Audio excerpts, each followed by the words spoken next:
रात्रि को चंद्रमा निकलने पर उसे अर्घ देकर पति से आशीर्वाद लेकर भोजन ग्रहण करना चाहिए।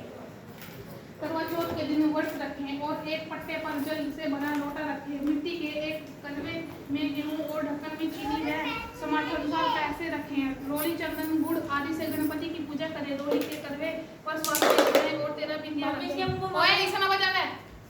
समय भी बिंदी लगाए और गेहूं के 13 दाने दाएं हाथ में लेकर कथा सुने।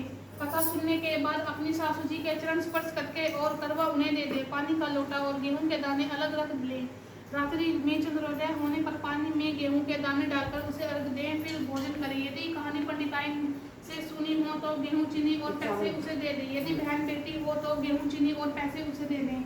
करवा चौथ की व्रत। एक साहूकार के एक पुत्री और 7 पुत्र थे। करवा चौथ के दिन साहूकार की पत्नी, बेटी और बहू ने व्रत रखा। रात्रि में साहूकार के पुत्र भोजन करने लगे तो उन्होंने अपनी बहन से भोजन करने के लिए कहा। बहन बोली, भाई अभी चंद्रमा नहीं निकला है, उसे निकलने पर मैं अर्घ देकर भोजन करूंगी। इस पर भाइयों ने नगर के बाहर जाकर अग्नि जला दी और छलनी ले जाकर उसमें से प्रकाश दिखाते हुए बहन से कहा, बहन चंद्रमा निकल आया है, अर्घ देकर भोजन कर लो।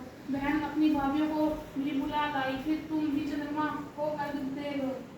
किंतु वे अपने पतियों की करतूत जानती थी। उन्होंने कहा, भाई जी अभी चंद्रमा नहीं निकला है, तुम्हारे भाई चालाकी करते हुए अग्नि का प्रकाश छलनी से दिखा रहे हैं। किंतु बहन ने भाइयों की बात पर ध्यान नहीं दिया और भाइयों द्वारा दिखाए प्रकाश को ही अर्घ देकर भोजन कर लिया। इस प्रकार व्रत भंग होने से गणेश जी रुष्ट हो गए।